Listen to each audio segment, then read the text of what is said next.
So I'm back at work this week, and we've had like a million meetings and in-services and trainings.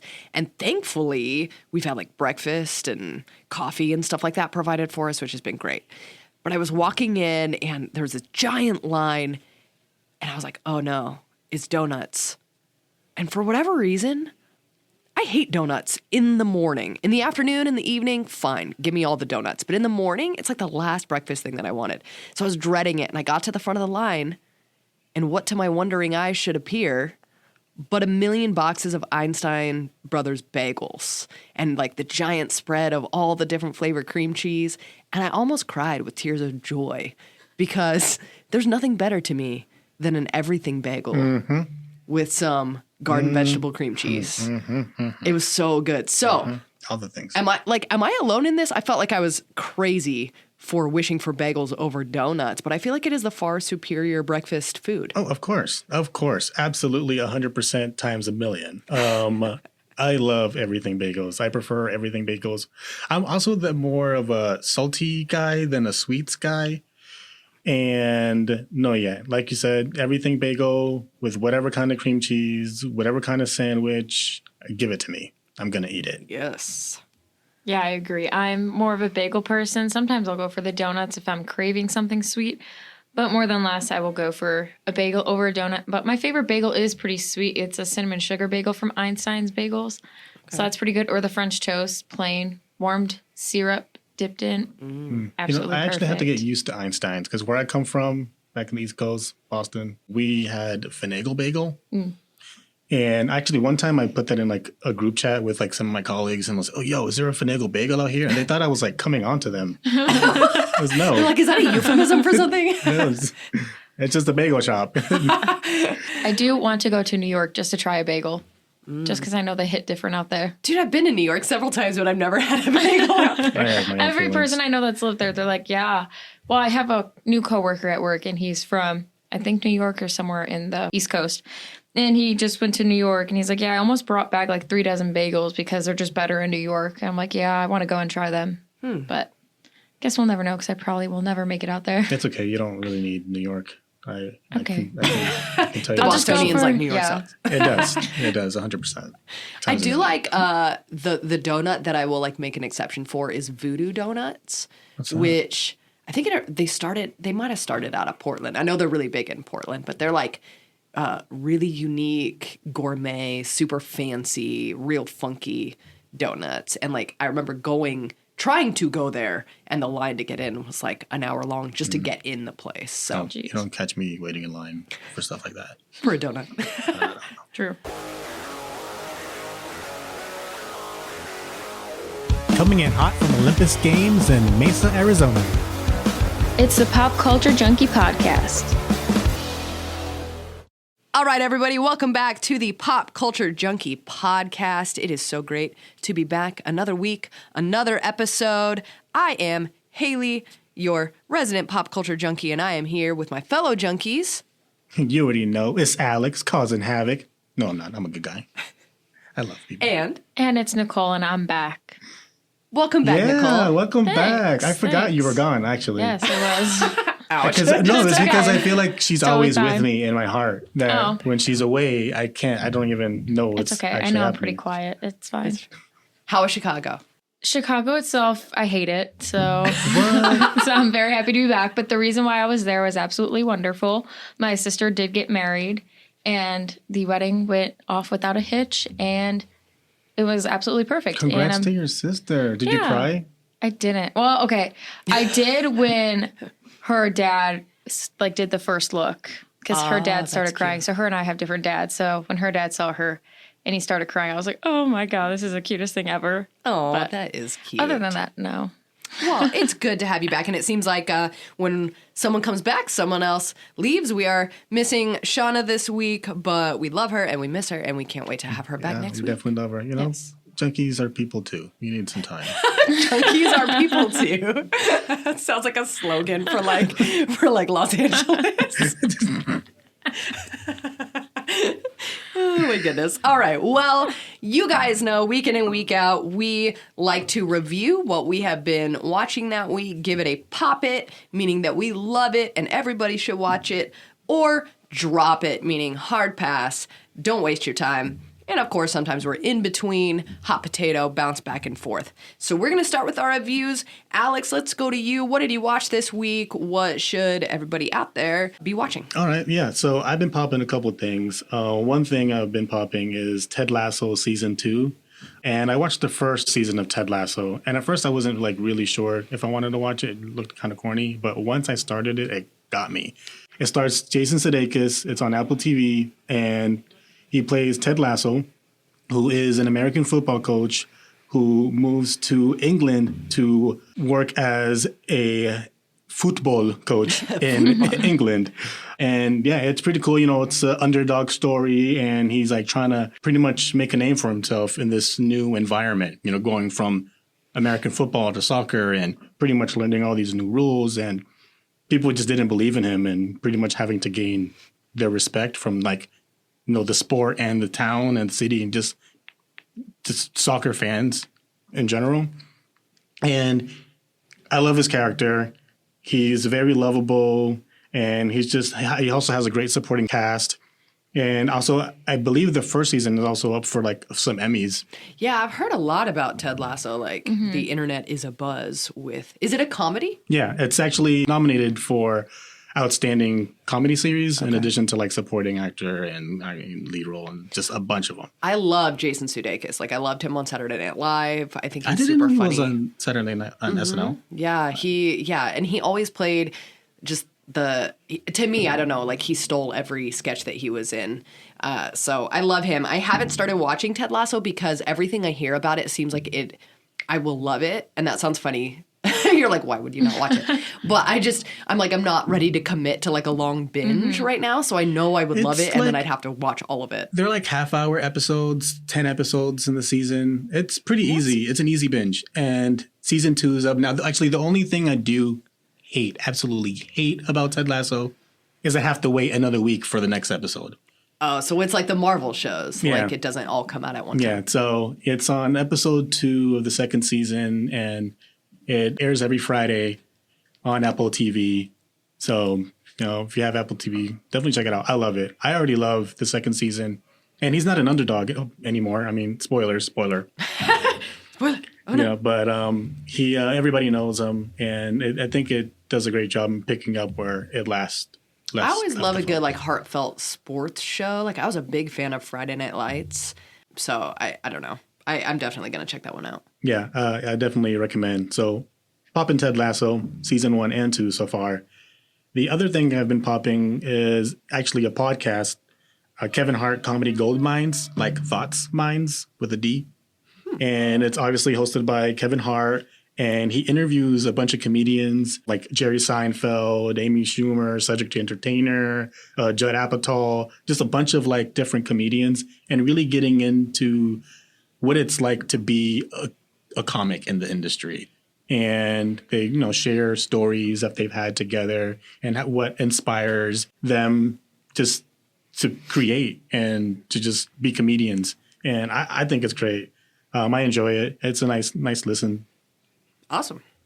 Yeah, so pop in Ted Lasso and Kevin Hart this week. Epic. All right, Nicole, you're up. All right. So the number one thing that I am popping, I'll just come right out and say it, that I'm popping it, is Billie Eilish's new album, Happier Than Ever. It came out on July 29th, and it is her best work I think she's ever put out there. She's even said that too, that this is the thing that she's the most proud of. She is very happy with what she's created in this album. It's like a 59-minute album, and her album, Happier Than Ever, is now the female album with the most number ones on Apple Music this decade. I'm not surprised. Yeah.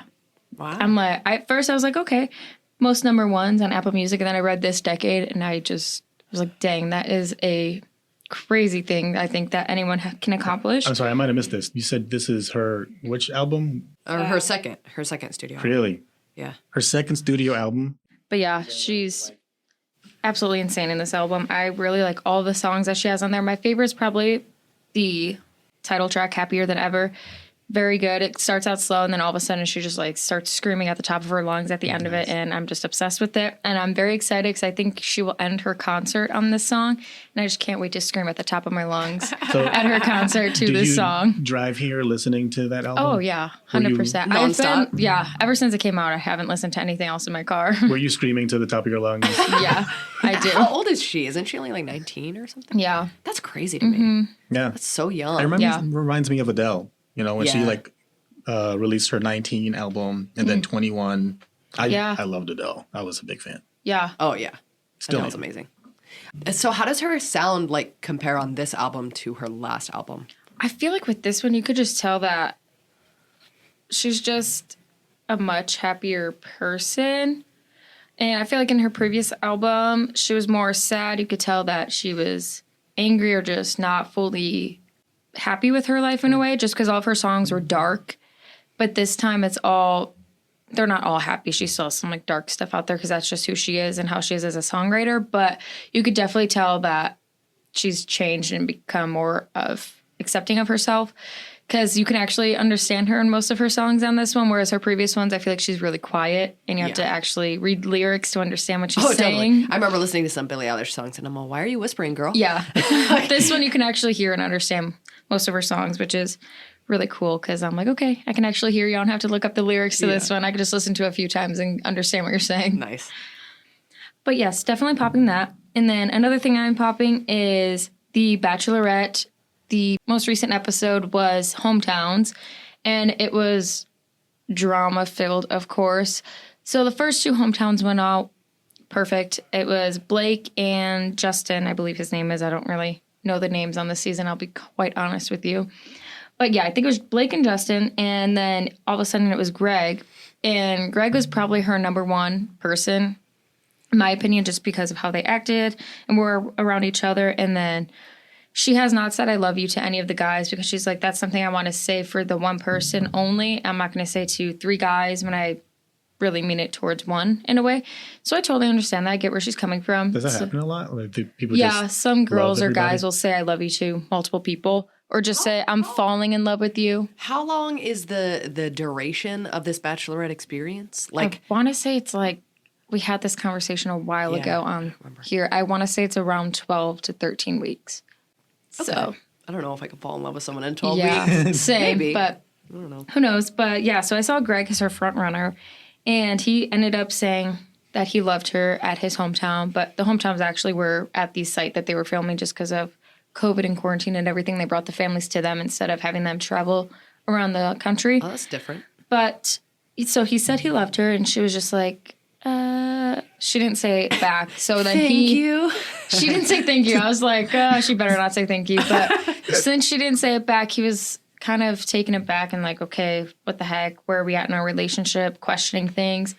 So he ended up leaving. Wow. Like Yeah. on his Dang. own, like choosing to leave? Yeah, Greg. Like, bro, like, Greg just how left do you on take his that own. kind of He stuff personal? went to her room the next day and said, things are just different now, blah, blah, blah. She's like, you don't understand. Like, you will be here next week. You are my number one. He's like, I don't want to hear that I'm your number one. That doesn't matter to me. I'm like, well, technically it should because that's literally what you're here for, but Exactly. whatever. And also, like, if you love somebody, really authentically love someone, you don't want them to feel pressure or whatever to say it back to you. So Right. by him throwing a fit, it proves that those are just empty words. Exactly. And she even told him, she's like, I have not said I love it to any of the guys here because I want to save that for one person only. So yeah, I really don't know what's going to happen on the season finale. I'm very excited to see it because she ends up going home and I don't know if she's going back. Me personally, I don't know. I have not seen spoilers for this season. I did that on purpose. I usually see spoilers and know who wins, but I have not this season. And I'm just going to come out and say I personally believe that she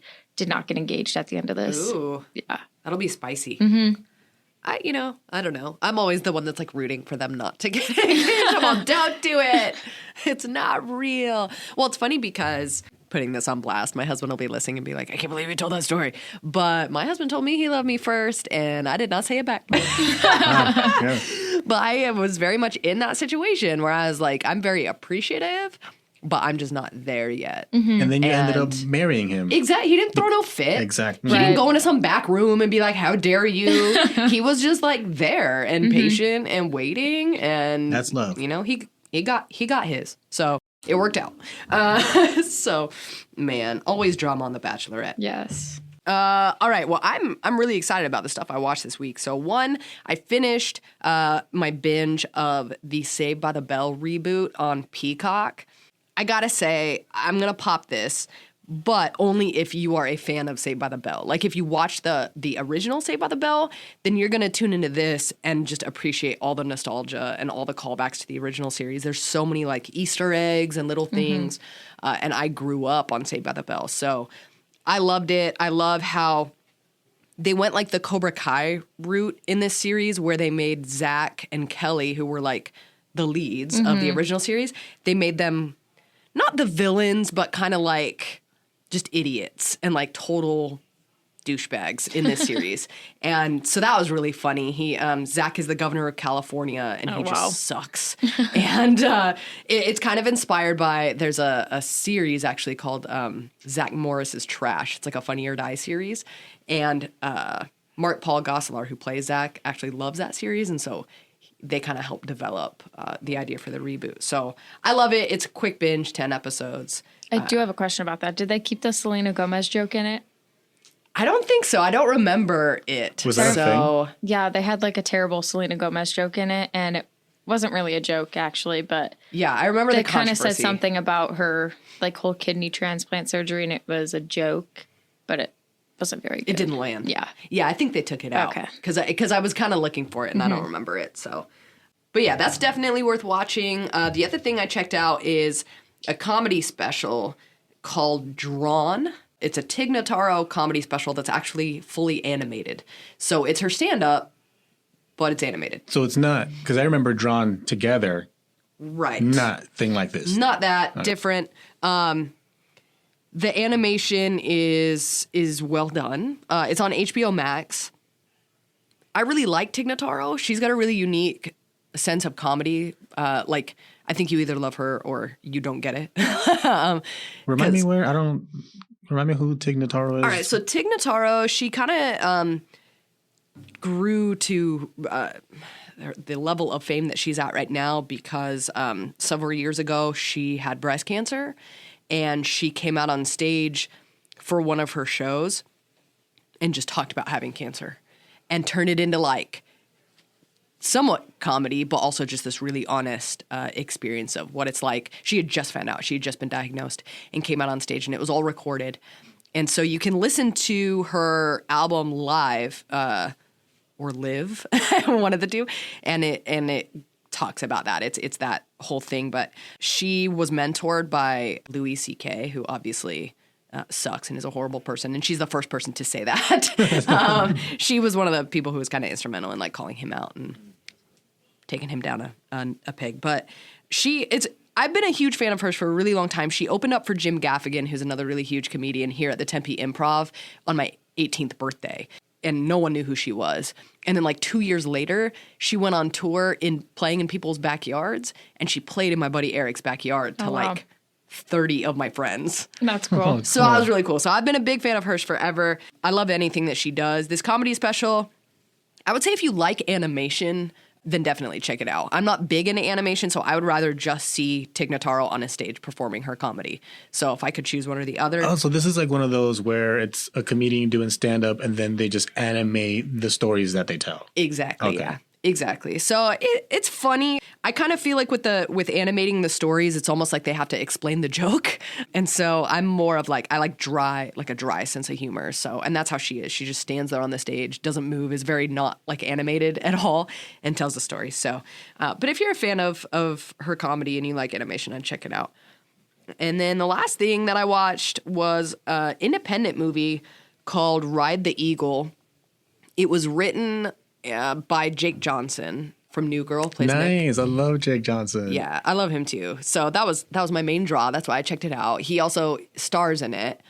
Wait, I didn't know he was writing movies. Yeah. Is this the first one he's written? As far as I know, yeah. The first one that he wrote. Jake Johnson. Okay, then JJ. Yeah, it was put out by like a little independent movie company called Decal, I think. And you could tell it was made in the COVID era because the whole cast is only 8 people. And most of the movie is just him and his dog. But it's a story of a guy whose mom dies. He has a strained relationship with her. He hasn't talked to her since he was a teenager. And she leaves him a cabin. But in order for him to get the cabin, he has to complete a to-do list that she left him. So I liked it. It was, I think in an age where we're so used to like blockbusters and Marvel movies and stuff, sometimes watching like a small independent film where not a lot happens other than dialogue, sometimes it can be a little jarring because you keep waiting for someone to die or something like that.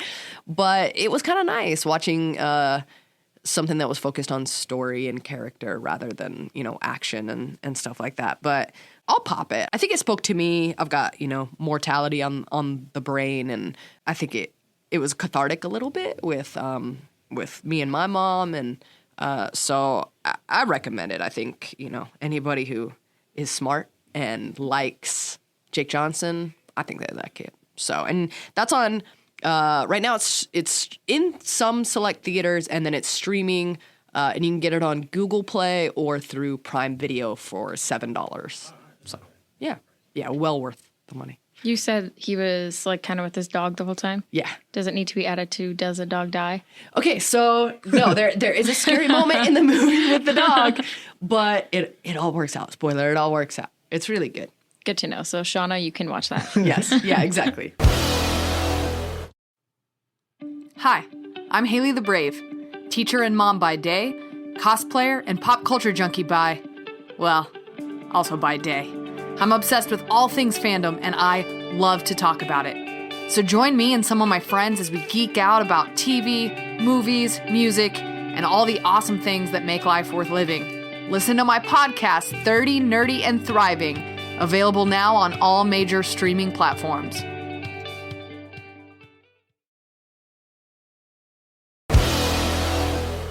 All right, let's switch over to our pop culture news. A lot has been going on in the news. I feel like every day it's just like millions and millions of headlines. I can't keep up on my Twitter.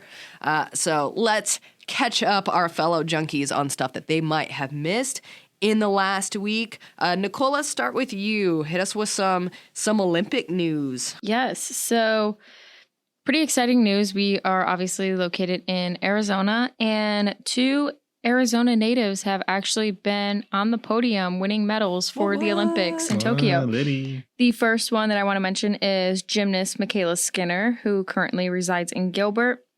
She did not qualify for the top 4 position. She actually was expected to go home. She booked her flight and everything. But then they called her up. They're like, hey, we don't know if Simone's going to actually compete. She's got some stuff going on. Tell Michaela to stay. So then she changed her flight back to its original day or whatever.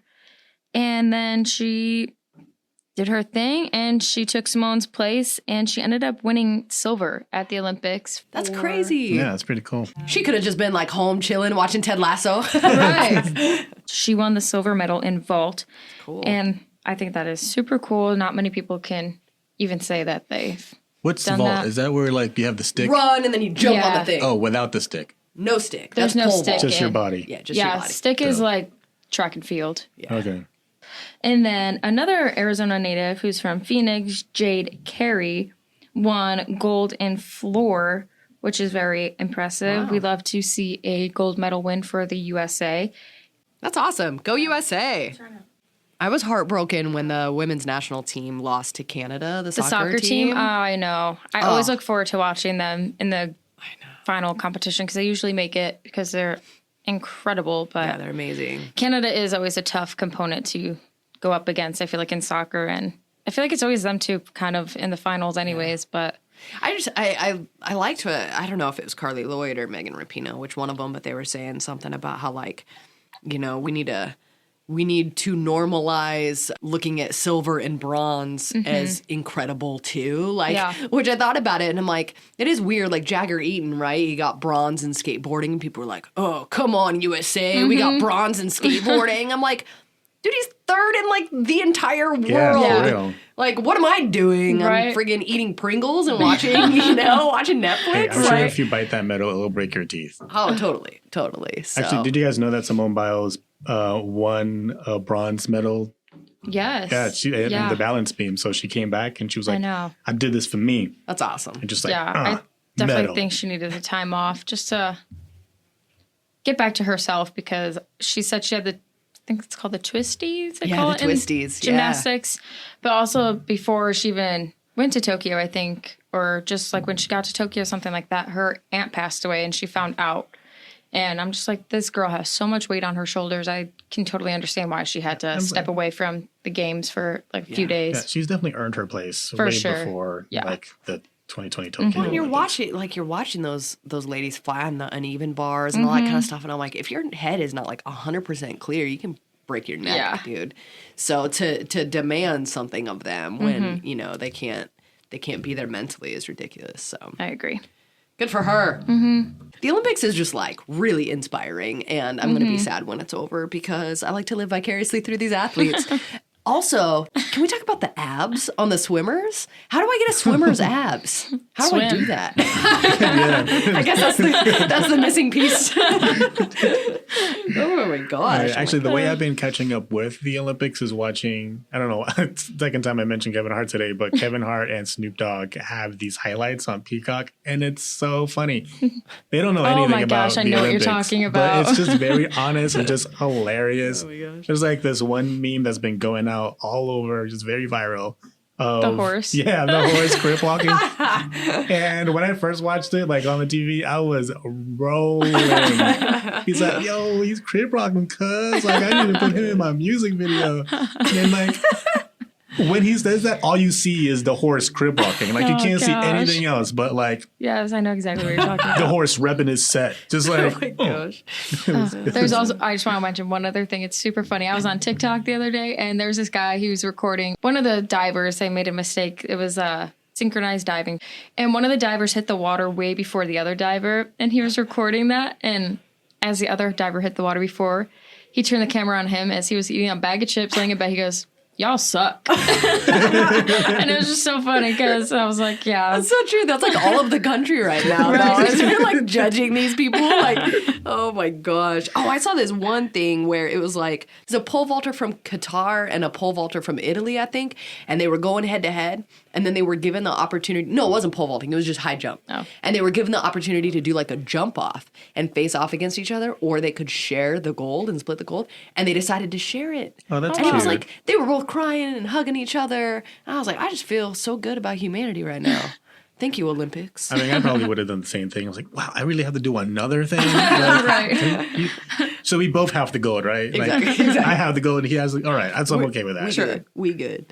Oh my gosh. All right, Alex, what do you got news-wise? I got some more sports. Let's go. So the Cleveland Guardians, formerly known as the Cleveland Indians, they switched up their name and logo because of the controversy that came with it. I mean, in my opinion, they had a pretty gross looking logo. Yeah. But anyways, the now Cleveland Guardians, they did this whole transition to their new team name, and it turns out that they might have missed something. Like they probably didn't like talk to an intern, or even just like somebody missed it, because apparently when you go to clevelandguardians.com, you are taken to a men's roller derby team. Oof.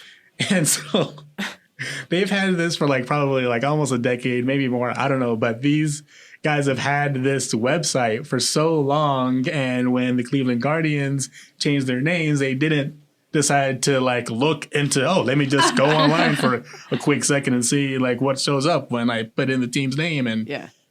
It's somebody's team, but it's not like the MLB team. That reminds me of a Lady Antebellum changed their name to Lady A without pausing to consider that there might be another musical artist out there named Lady A. And it became a whole thing. Like, how hard is it to, like, Google something before you decide on it? Kind of reminds me of the WWF, like the World Wrestling Federation and the World Wildlife Fund. Yeah. Yeah. Honestly, I mean, I don't know. It can't be that. I do think that Guardians is a dope name, which is probably why the roller derby team thought of it.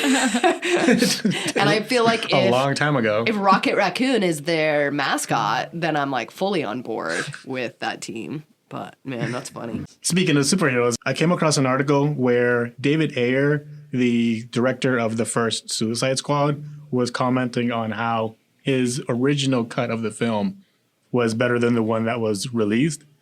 And it kind of just got me thinking, like, is this like the new thing, or all these like directors trying to like put out their cuts? Like, is this going to be the new Snyder cut? Yeah. I saw that too. And I was just thinking, like, I don't know, I read it and he's talking about like his whole life story and how he's come up from nothing and overcome all this adversity and all this kind of, and I'm like, okay, great. I don't know what that has to do with your movie. But I was thinking the same thing. I'm like, I saw the Snyder cut and it wasn't like that great. I mean, it was an improvement from the other one, but it wasn't like, I'm not giving it any Academy Awards. Yeah. So David Ayer, he's like, my movie is so much better. I'm like, you can't get like exponentially better when like the Enchantress was your villain and like Will Smith was your lead. I don't know. It's just and Jared Leto was your Joker. How much better can it get? I don't know. The second Suicide Squad, it's directed by somebody else, isn't it? Yeah, the newest one that comes out on August 6th is directed by James Gunn, who directed Guardians of the Galaxy. So he has crossed from Marvel over to DC for this film, and it's gotten just rave reviews. It's R-rated, which is different than the first one wasn't? No, the first one wasn't. And so a lot of people said, because the story of the Suicide Squad is this group of ragtag, like low-budget villains who all die. I mean, they all get blown up and torn apart. And so James Gunn came in and was like, I'll make that movie, but you need to let me make it the way that I want to make it, which is with everyone dying and getting torn apart. So I need an R-rated movie.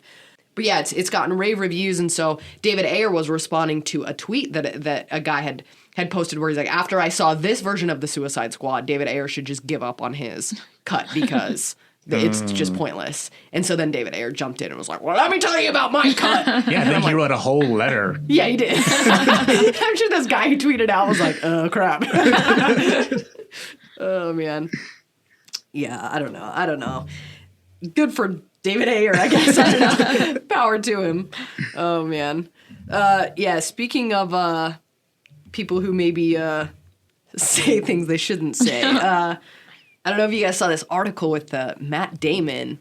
He gave this big, long interview, and like the headline was like, Matt Damon is an actor among actors. And it was all like, it was all about how he's like, film is going away, and today's kids only watch things while they're scrolling through their phone, and that makes me sad. And it reminded me of like the old man being like, get off my lawn. I'm like, if you can't make a thing that's good enough for me to put down my phone, then your thing's not good enough, But anyway, so he goes on this whole big thing, and then at one point in the interview, he's like, yeah, I said this homophobic slur. He's like, I said this, and my daughter said, Dad, you can't say that. And I was like, it's just a joke. I say it in my movies. And she's like, yeah, you still can't say that. And he's like, so just recently I quit saying it.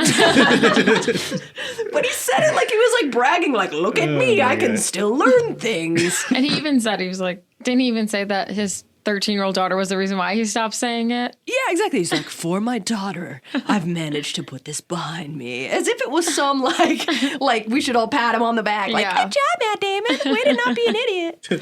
Oh my gosh. And it was just so funny. Twitter was like dragging him all. Of course, yeah. I'm glad it did. Yeah, ridiculous. He discovered it was 2021, apparently. Speaking of celebrities, just realizing it's 2021. You're just realizing? Apparently. Okay, we got to talk about this whole Disney situation. Yes. And the Scarlett Johansson lawsuit and the allegations of gender discrimination with her. So explain this to me.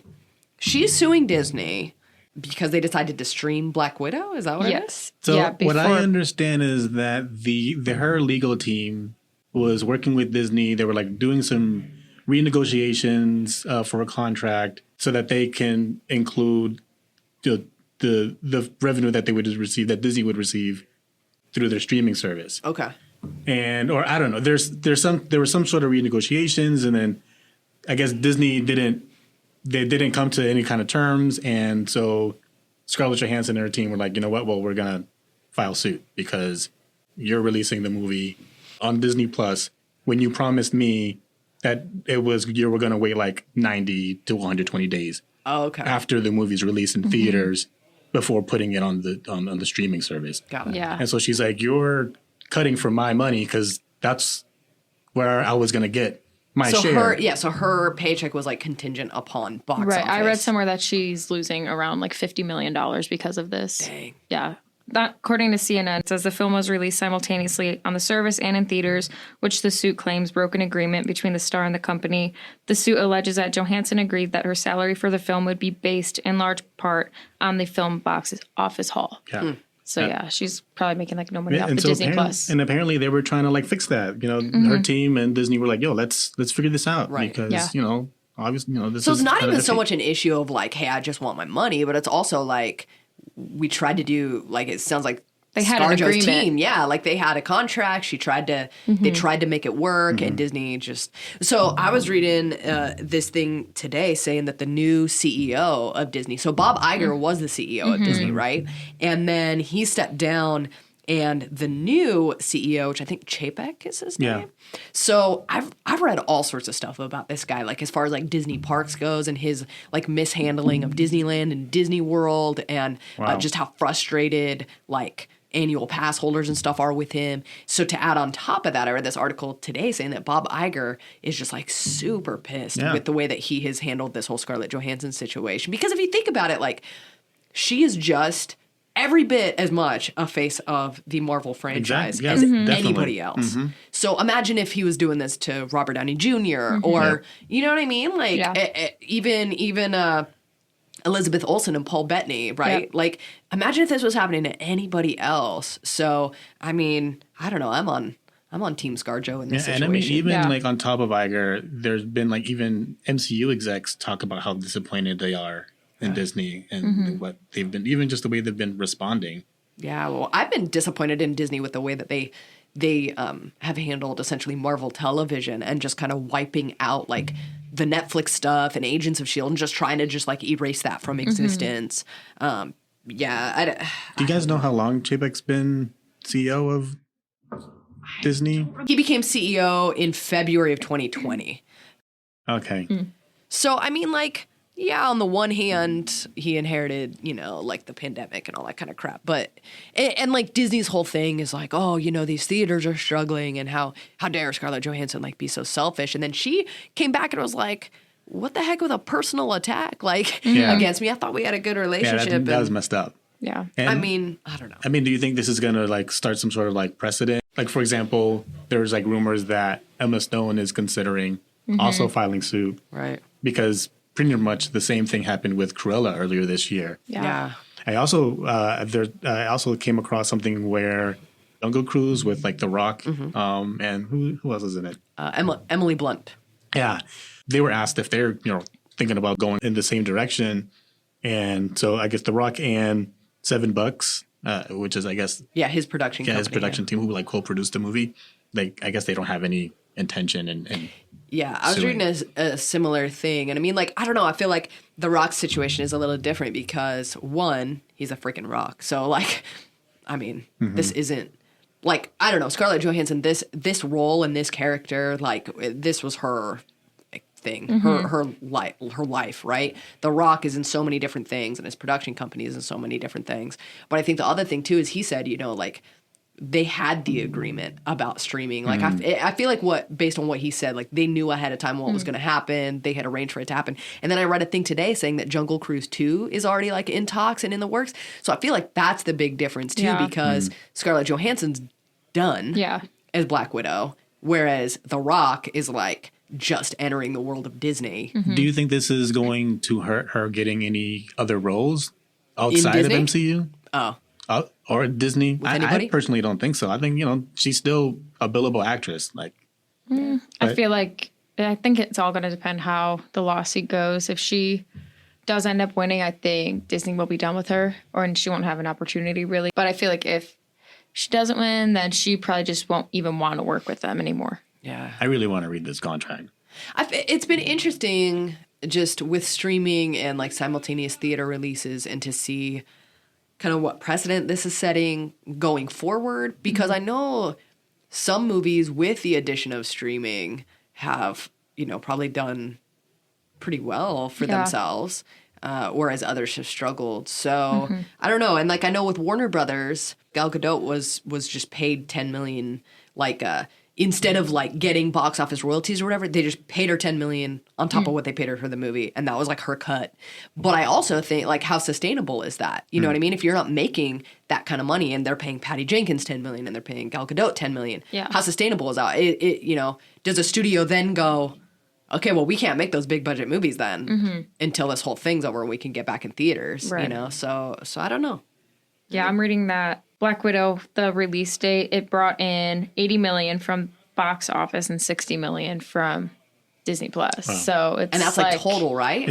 That's from, I think, opening night. That's like from opening night, yeah. And so in comparison, Jungle Cruise has already brought in $34 million through streaming. Exactly. And so she's it's losing only been so out much money less from than a week. It being on Disney Plus. Yeah. If you think about it. But also, it's like $30 to buy or rent or whatever on Disney Plus. Do you know if it's the subscriptions or just the Premier Access? I think it's the Premier Access. I think was $30. Yeah, and that's just or $29.99. I just always round up when it's that type of price. Yeah. Well, we ended up, even though we saw Black Widow in theaters already, we ended up this last weekend. We got you, Joe. Exactly. We ended up getting the Premier Access, me and my family, because when you buy it, you get to keep it until it's not one of those like rent, watch really? one time. Yeah, now it is in my Disney account, and I can watch it all the way up. It will become available to everybody else on October 6th, but I've got it that whole time. And so for me, like with a family of 4, that's like a no-brainer to me. $30, like I'm going to spend way more than that if I go take my kid to the theater to go see it. So I feel like it's hard because on the one hand, I'm like, yes, they deserve to get paid. On the other hand, as a family, I love the fact that it's on Premier Access because I'm like, it saves me so much freaking money. I can make my own popcorn in the kitchen. You know what I mean? I'm like, they should have been doing this pre-pandemic, I get why they don't, though. So I don't know. It'll be interesting to see what happens moving forward. But I mean, I'm also Team ScarJo, so hopefully things work out. Yeah.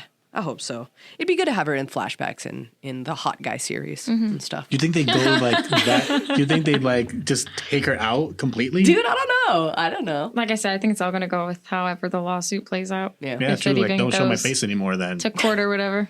That's true. Unless you're going to pay me for it. Get those residuals. I don't know. All right, you guys, that is it for this week's episode of the Pop Culture Junkie podcast. Thank you guys for tuning in, for listening. Before we go, let's tell everybody where they can find us. Nicole, where can our fellow junkies find you? You can find me on Instagram and TikTok at Nicole_Eldridge and on Twitter at NAEldridge14. Awesome. Alex, where are you at? I'm at ALCASNUN on Instagram and Twitter. Awesome. And you can find me, Hayley, on Instagram at 30NerdyThriving and on Twitter at 30NerdyPod. And as always, you can go to our website, popculturejunkie.com, find all of our links there. You can find us on Facebook. Please come join the Pop Culture Junkie support group. We've got memes, we've got discussions, we've got polls. You want to be a part of it. And you can find us on Twitter at popjunkies and on Instagram at pop.culturejunkies. Be sure to tune in again next week for another hit of pop culture.